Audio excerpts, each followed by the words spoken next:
Hello and welcome back to my channel. Thank you for being here.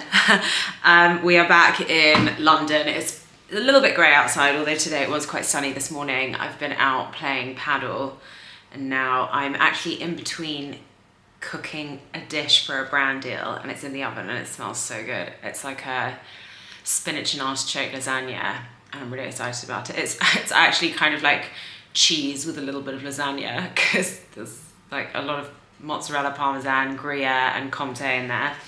It's just smelling good. I kind of hit the ground softly running when I flew back from LA on the weekend. It's been almost a week since I got back.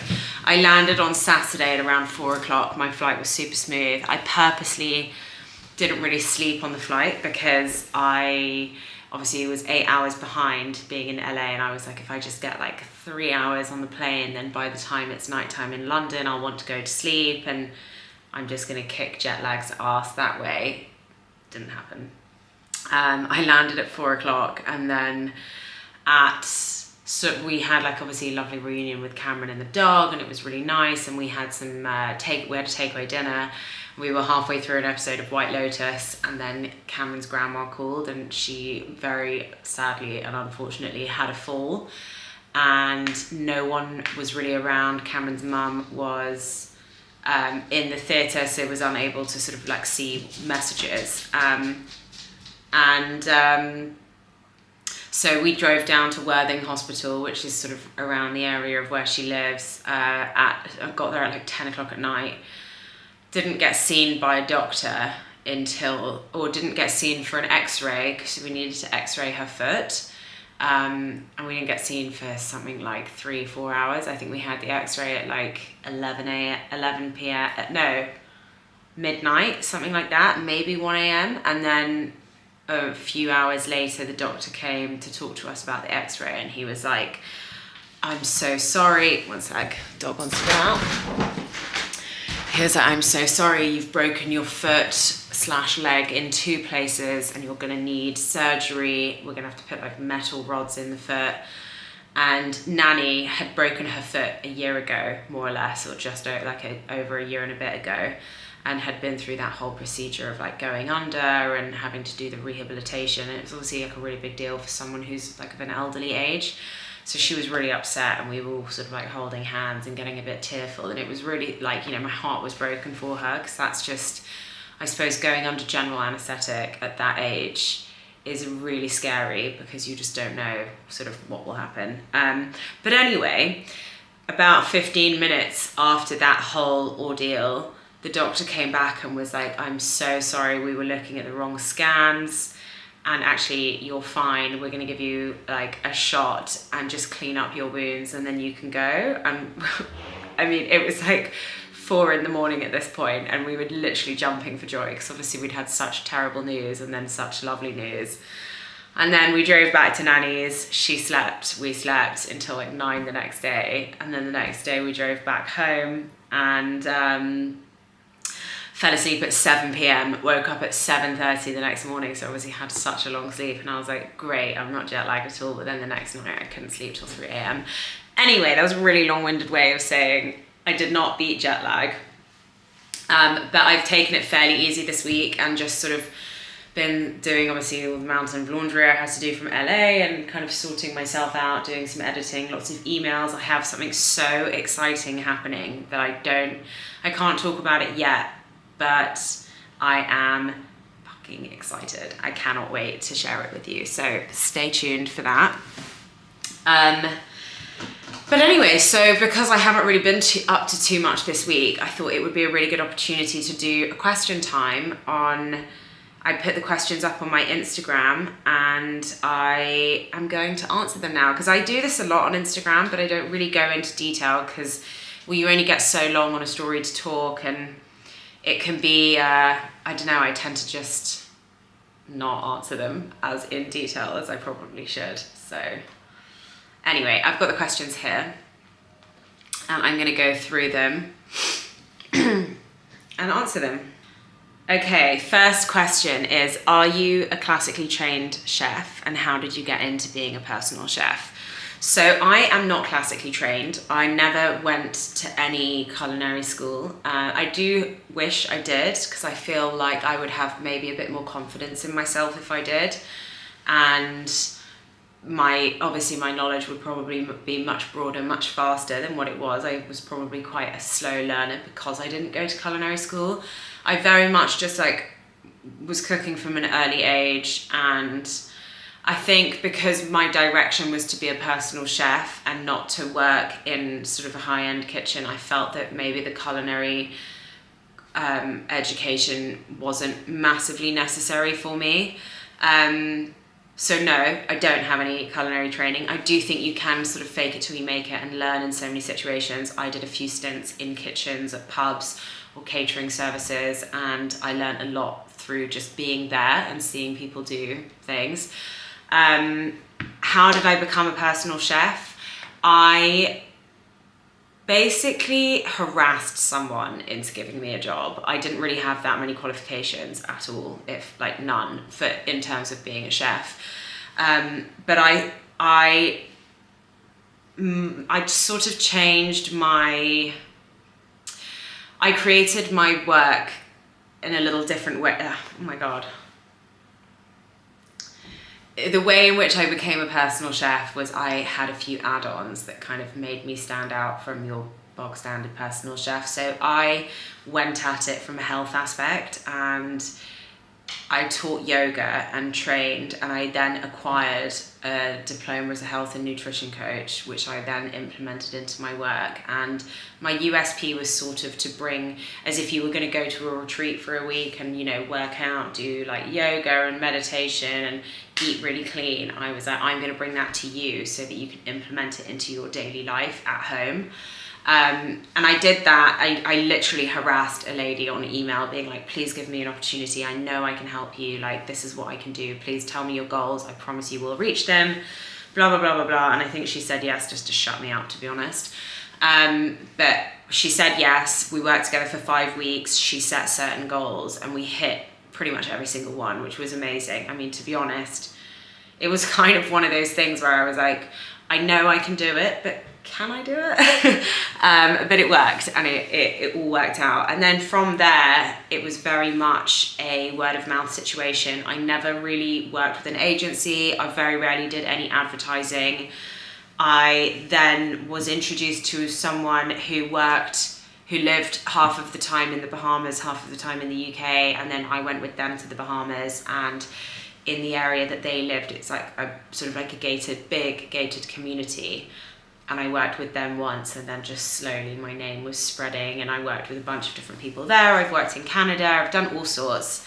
And that is basically my story, which is really unhelpful because people ask me all the time, like, can you advise me on how to do it? And I do feel like I was very much, you know, my parents knew the right people. I was very privileged in the way that I was sort of like jumped into the job. It was very much a sort of who you know kind of thing, which I know is unfair and not particularly helpful to people who ask me. But if I was to give any advice, I would say maybe look at a few agencies, start with them, and then try and detach from them, because I think, well, I have no experience working with agencies, but from what I've heard, they can be a little bit annoying.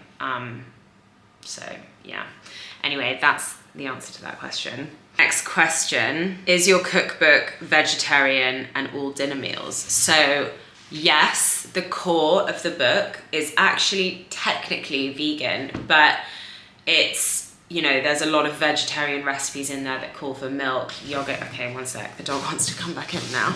Okay, so is my book all vegetarian? I said the core of it is plant-based, but there's obviously a lot of like cheese and milk in it.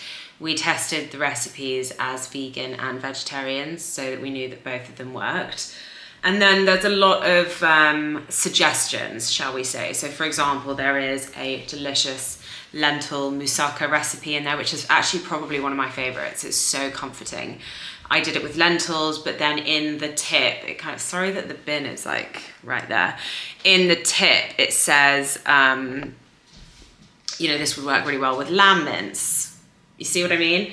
So every recipe, or most recipes, have a tip at the bottom which will say either like, you know, if you want things to last longer, then do it this way, or if you want to swap this for that, it really works, or if you want to make it child friendly, because I've worked with so many clients who had young children. I became quite good at kind of making foods that would introduce new vegetables in a secretive way for kids to eat. So there's a lot of like child friendly tips in there. And then, is it all dinner meals? It's not really all dinner meals. There is, there's dinner, lunch, there's soups and dips, there's desserts, and there's breakfasts. So there really is a bit of everything for everyone in there. I can't wait for you guys to see it, honestly. And it comes out in May 22nd in the UK and September 30th in the US. And actually, I'm going to put a link in my bio so that you can access and pre-order your copy. Okay, I've had a few questions asking why did I quit being a personal chef. So I was a personal chef for probably around 6 years, I think it was in the end. And I really loved it. It was such a fun job. Honestly, I had the most incredible experiences that I probably never would have had if I hadn't done that job. I got to travel the world and see places that I for sure never would have seen. And I also was really blessed because I worked with an array of really inspiring, very strong, intelligent people, and I learned so much from them, and they were all so kind to me, and I just feel really blessed that I made relationships like that, which I've also been able to keep since, you know, not doing that anymore. But the reason I stopped, the main reason, was I was traveling all the time, and because I was doing short-term clients, I would work with someone for maybe a month, 2 months, 3 was my max, but it was anything between 1 and 3 months basically. And I would go away, and then I'd come back for a week, and then I'd go away again, and then I'd come back for a week, and then I'd go away again. And as you can imagine, my social life was kind of down the drain. Being a personal chef when you live in with your clients, which is what I did, can be quite demanding, and it's sometimes the boundaries are really blurred between what you end up doing and the amount of hours you end up doing. And it's when you live in, you know, you wouldn't just go and sit on the sofa and put your feet up after a long day. You'd go to your room and kind of be like, are they going to call on me again tonight? Can I get into my pajamas? Like, do you know what I mean?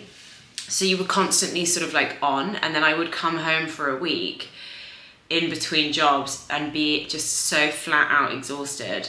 And I was also obviously had my Instagram account at the same time and was trying to keep that going. And so I would cram trying to do enough recipes to sustain me for whilst I was away on the next job in the week that I had off between clients. And it's just an unsustainable lifestyle, to be honest. And I think when I was doing it in my early to mid 20s and my stamina was much better, but as I was getting older, I think my body really started to struggle. I was also, you know, behind closed doors kind of struggling with an eating disorder, and I was sort of teaching these people how to live this really sort of healthy lifestyle when I was actually really struggling. And as a chef, you don't eat very well, you tend to just graze, and the time difference all the time, my hormones weren't in check. I would come home, I was super tired, I had really bad acne,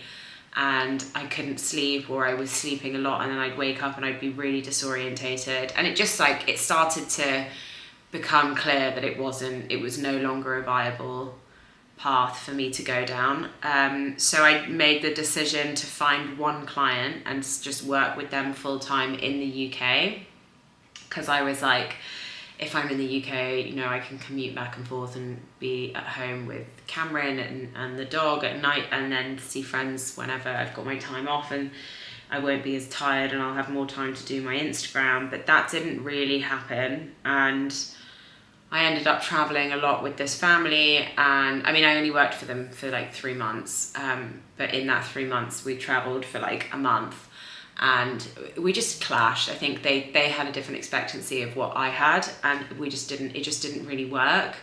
But fortunately at the same time, my Instagram was sort of like popping off, which I also think for them, they weren't super keen on that, which I can understand. Like, obviously you're hiring someone and then they've got this whole other business that's doing really well, and it could be that, like, are they going to leave you, blah, blah, blah. So I get it. But anyway, my Instagram was popping off and I did leave them. So they were, yeah, it was fair enough. And I hadn't actually made any money when I quit, but I was just so exhausted. And I was like, I just couldn't do it anymore, and I handed in my notice. And then I think it wasn't for like 3 or 4 months until I like really got my first paycheck. But I very luckily have the most incredible team working with me. James and Kayla from Good City Agency. Honestly, I have so much to thank them for, because they really helped me feel confident enough to part ways with being a personal chef. And they've been my agents literally ever since, for like 2 and a bit years, or coming up to 2 years maybe. So yeah, it's been 2 years since I fully quit. God, maybe I'm being too long-winded in these descriptions now. Off the back end of that question, someone else has asked, would you ever go back to private chefing? And if I'm being completely honest, the answer is probably no. I mean, if it was one of my old clients who I really loved and got along with and had like a great time with, then maybe I would consider it. But, you know, I've got a few things I'm working on now in the pipeline, and my Instagram is for sure sort of like a priority, as well as a few other things. And I don't think I'd really have the time to do both, because as I said, it's quite time consuming and boundaries are blurred, and you often end up working much more hours than you think you would. So the likelihood is no, but I am planning on doing some supper clubs this year, which would be fun. So I can, and sort of like dinner parties. I think I'd be more likely to do private chefing for like a dinner party rather than like live-in personal chef, which is what I used to do. So yeah, I don't know. Jordan King said, hi, I think your food is lovely. Thank you, Jordan. Could you talk about your work ethic / discipline? Thank you. My work ethic and discipline. I am quite motivated, I would say. I'm pretty ambitious. I've always been really driven and tried to make whatever I'm doing work. I'd say that I don't know, it's a good thing and a bad thing. I've burned out quite a few times because I find it quite difficult to slow down and stop, and then I get really overwhelmed and like basically like burn out and have no creativity and just want to lie in bed like a slob all day. I think I'm getting a little bit better at it, but I'm kind of one of those people where like if I'm at home and I'm not working, I'm cleaning or I'm sorting or I'm organising or I'm doing the food shop or I'm planning the next sort of like project that needs to happen in the house. I just have a busy mind. I don't know, I do question, and something that I've noticed since doing these vlogs is I do wonder if I'm maybe on the spectrum for ADHD, because my mind does ping pong quite a lot and I tend to not finish sentences. And I'm a bit like that in the house. If I start cleaning one thing, then I'll notice something else and start cleaning that and not finish cleaning the other thing, and then I'll realise I haven't finished that and go back and leave that, and that can be a bit annoying. But anyway, I'd say I am fairly disciplined. If I have work to do, I will do it. I am quite a people pleaser at heart, so if I've got something to do for someone else, that's going to get done. There's no question about it. And I'm usually, in terms of my Instagram videos, I try to be quite ahead of time. So for example, before I went to LA, I had a month's worth of content banked. I now have a week left of that content, but it allows me that sort of like leeway time for if I'm traveling, and then when I'm traveling I can sort of like get my feet back on the ground normally in London when I'm home, and it just gives you a bit more, I guess just a bit more freedom. So I try and be ahead of the curve or ahead of time in terms of my content. So usually if you see a recipe, that recipe would have been shot 2, 3, 4 weeks in advance. Which is, I think, I try and do that all the time. It's not always that way, obviously. Like sometimes I'm literally like a day behind and that, but I don't like that feeling. I hate that feeling of panic and anxiety of like, oh my God, I'm not prepared. I feel like that statement, that there's that saying where it's like, failing to prepare is preparing to fail. I really feel that in my work, so I try and be really organised. I love lists, I love checking things off, and I do just in general love being organised, so it does work in my favour most of the time. And I guess when you work in social media, you kind of like, I mean, like it was Friday and I was playing paddle at 10 a.m.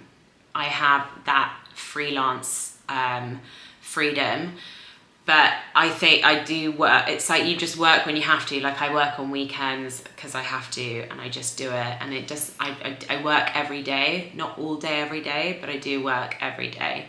But that, in terms of like a work-life balance, can sort of bite you in the arse a little bit, because like even when I'm on holiday and I'm supposed to be sort of switching off, I don't, because I've got shit to do and I have like posts to do and editing to do, and then I'm replying to all the comments, replying to all the DMs and replying to the emails. And I think when you work in social media, it can be a bit of a hamster wheel that you do just constantly have to run in, but I try and manage it as best I can by being, you know, as like having enough content banked for a good amount of time to allow myself like a little bit of space to breathe sometimes. But yeah, I have to say I do love it. I love being busy, and I love my work as well. Like I feel really blessed to be in the position that I'm in. So yeah, I don't know if that really answered the question very well, but yeah, I'd say I'm quite disciplined. But only when it comes to food. I'm horrendously undisciplined when it comes to other things like clothes shopping and eating sweets. That's where I have absolutely no discipline. So yeah. Someone else has asked if I will be doing some sort of book tour. I absolutely intend to do the biggest. I want to milk this book situation as much as possible. I want to do a tour. I know I'm going into Bath. I want to do some bookshops in London where I'm going to do signings. I'm going to host a supper club where I can like meet a bunch of you and cook recipes from my book and share them with you. When the book comes out in America, I want to do a tour around there as well. I know I've got a really big community in Los Angeles and New York, so I absolutely will be coming there, and then also in Canada. So yes, the answer is I will be doing a book tour. Fingers crossed. I'm gonna make it happen as much as possible. Oh, okay, I like this question. Someone said, what are your favorite novels and or TV shows, favorite musicians or bands? Oh, what a great question. Okay, one of my favorite novels of all time is a book by Raheem Mystery, and it is called A Fine Balance, and that's a really beautiful book. I read that when I was traveling in India, which feels quite apt because Raheem Mystery is an Indian author. But it's just a beautiful, beautiful book. It has a really lovely sentiment to it, and the moral of the story is really wonderful. And I've actually found Indian authors to be really beautiful writers. There's another book who I remember the name. It's called The God of Small Things, but also like such a beautiful novel. And then I love like Never Let Me Go by Kazuo Ishiguro. I'm probably absolutely butchering that, but fantastic author, really, really lovely books. I'm a big fan of like The Beekeeper of Aleppo, and then also A Thousand Splendid Suns and The Kite Runner and all of those books. Yeah, love that. I don't read enough anymore. I find it hard to read. I find it hard to find the time to read. I used to read a lot when I was commuting, like to work or to university. When I was at uni, I used to average like one book a week, but because I work from home, I don't commute, so I find it quite difficult to read. TV shows, currently really loving Severance, very good. Really enjoyed Silo season 1. Season 2 kind of we're halfway through it, so it's not great. I read the books actually, they were good books. We've started watching Traitors, which is really fun. And then I'm also such a sucker for reality TV. I love like Made in Chelsea, Love Island, Keeping Up with the Kardashians, don't shoot me. But I find that television, I'm very good at actually switching my brain off when I watch that, which is great. And then music, I am all over the shop with music, to be honest. I really love, at the moment, I've recently discovered Chapel Roan, really enjoying her. Love like Billie Eilish and Ray. But then I also love like all of the old school tunes, like Neil Young, who's playing at Glastonbury this year, which is really cool. I love his music. Oh God, I can't even, you know, when someone, and apparently, okay, so someone said that this is a symptom of ADHD, is when someone asks you what your favorite things are and you can't remember them. I get that. I don't know if that's true. You can fact check me on it. I have literally got no idea, but I can never remember the names of things. So when someone asks me what my favorite like TV show or movie or band or whatever, I go completely blank, and I feel really embarrassed, because then I'm like, this person probably thinks I'm really uncultured. But that's a thing. I don't know if that's, maybe it is ADHD related. So I'm just looking at my phone so that I can tell you some of the things I really like. I love JJ Cale, Neil Young, as I said, Buffalo Springfield. I love Velvet Underground, Fleetwood Mac, all of those people. That's like what I love to listen to on like a Sunday morning, like Al Green, Bill Withers, Sam Cooke. I'm a big fan of The Doors. I love The Doors. And then also sort of like to counteract that, I love like the Gorillaz, A Tribe Called Quest, Mos Def. I love Mos Def. I've seen him live a few times. He's great. Although his name's not Mos Def anymore. What's his name? Yassine Bey. That's his name. Cameron's in the other room. And like also I love like English hip hop, like the Full Owls, Jam Baxter. I've recently got really back into listening to that. I used to love it at uni. We used to see them quite a lot when I was at uni in Manchester, and we used to go see gigs all the time. And then I also am like a big sucker. Oh, Little Sims as well. Really love Little Sims. I'm a big sucker for like pop. I actually love pop music, like noughties pop music. Oh my God, nothing better. Like for a good sing-song dance, very good. And then I love house music. The list goes on. This is just like an annoying answer now, sorry. Claire said, just wanted to say I'm really enjoying your YouTube vlogs. Keep them coming. Thank you, Claire. I'm really enjoying doing them, and I don't plan on stopping anytime soon. So I appreciate the support, because sometimes you don't really know if people are enjoying it or not. And sometimes I think like, is it just quite self-indulgent? I don't know, but I love watching other people's vlogs. So actually I would love if you could tell me the vlogs that you like watching in the comments, because I'm always looking for new inspo of people to watch. I really enjoy it. Someone said, can you do a house tour? I can absolutely do a house tour when it's clean.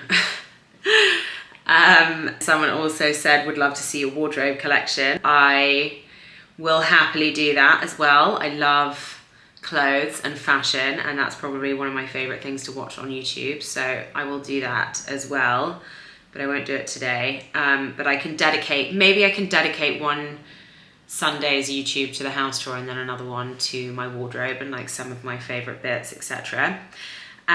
Someone else has asked, am I getting married soon? So to be honest, it's really, I would say we're not in a particular rush. I think we both have other priorities that are a little bit further up on the list. You know, it's so expensive having a wedding, and I think we would love to buy property and use the money in that way. And I think, you know, at the end of the day, when it comes down to it, I think most of the planning is going to fall on me, and I'm not overly bothered, and I just don't want to then do it all and like not, you know, it's just, I think we need to wait until we're both in a place where we're like, let's plan a wedding. And right now we're not there. Cameron's really busy with his, you know, he's running a business as well as doing a diploma, and I'm just, you know, busy.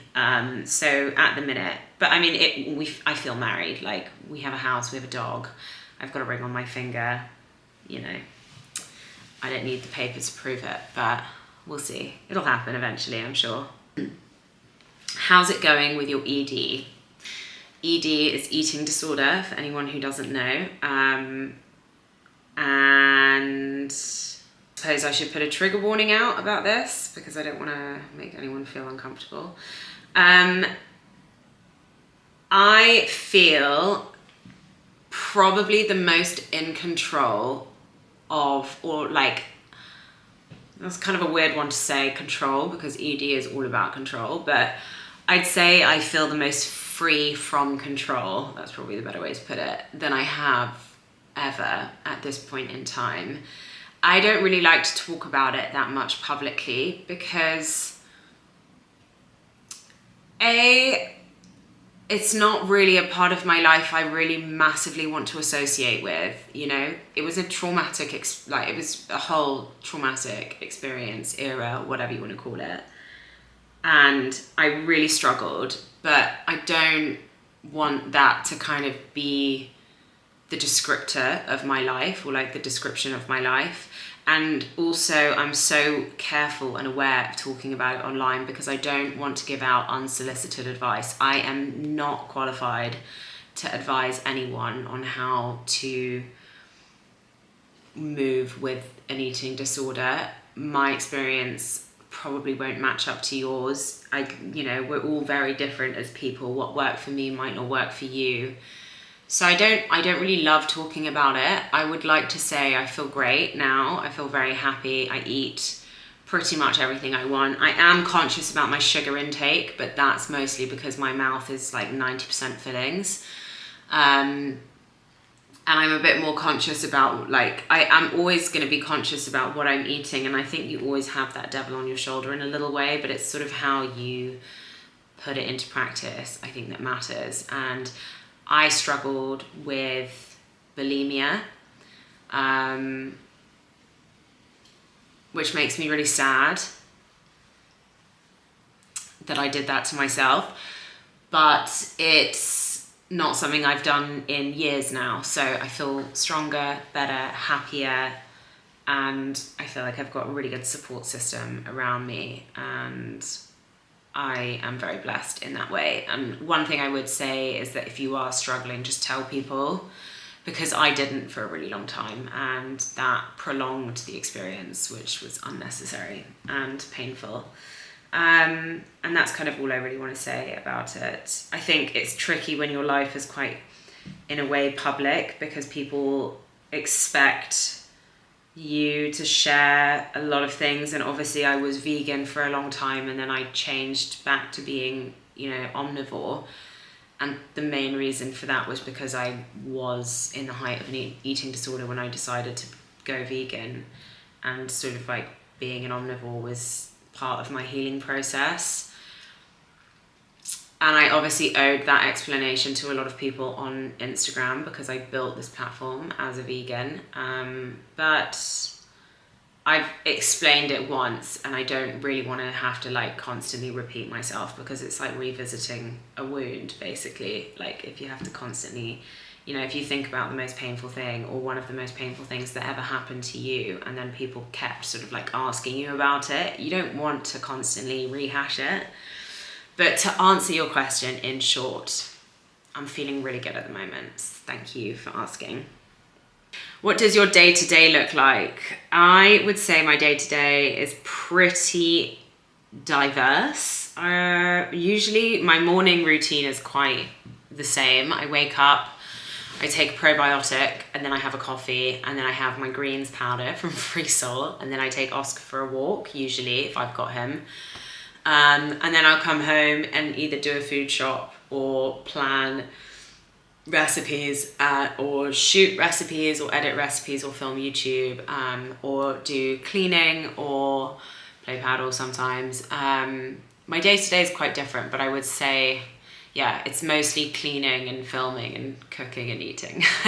You seem to be a really young homeowner. How was that possible, and what do you advise?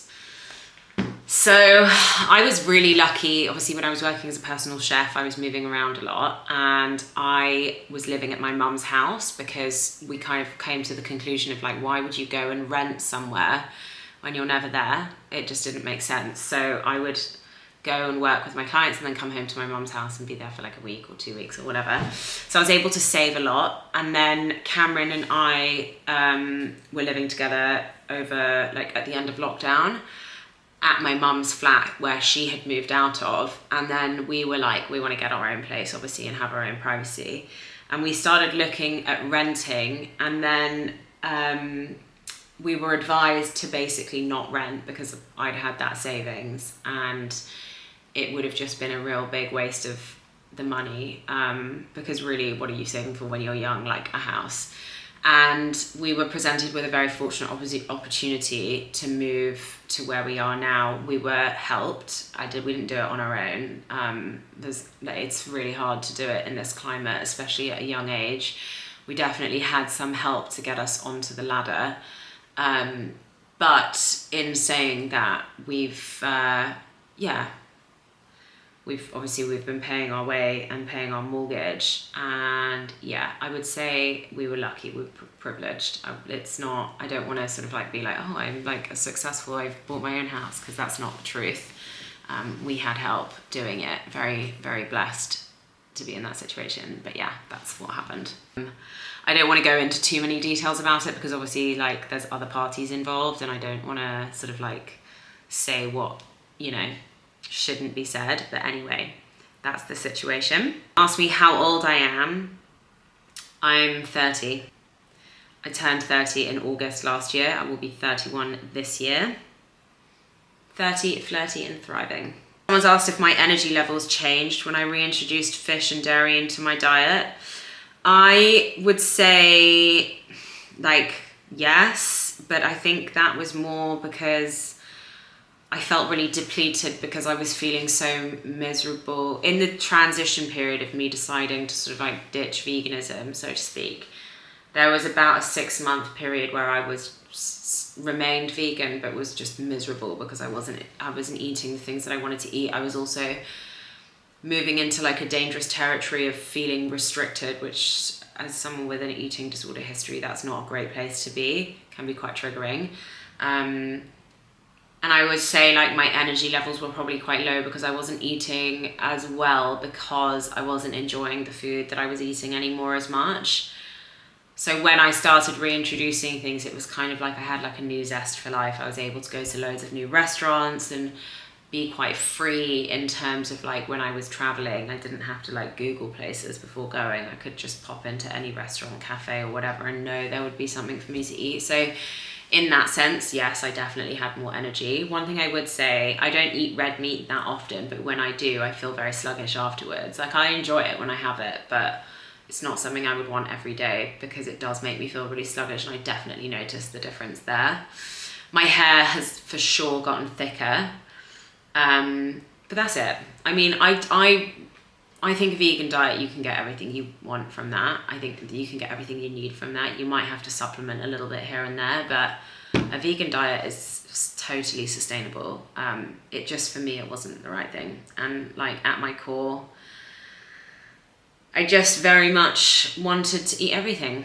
And I really love that I'm doing that for myself, because I feel, yeah, it's just given me like a new lease of life in so many different ways.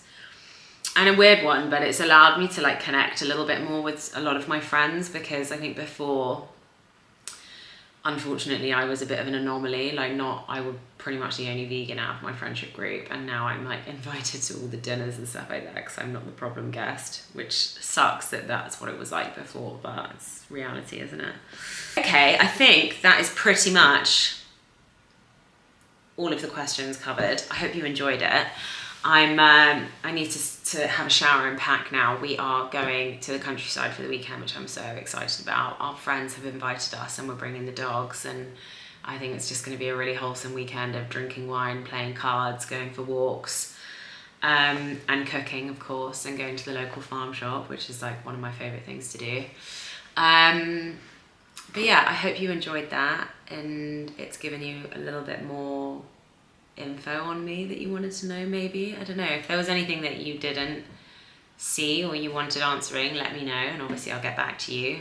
And if there's anything specific you want to see from me on here, let me know, because I'm kind of just winging it and taking you along for like a few random things here and there. But if there's something specific that you'd like to see, just give me a shout and let me know in the comments, and I would love to oblige. Anyway, thank you for watching, and I hope you all have had a lovely weekend. It's obviously Sunday when I post this, and we'll speak soon.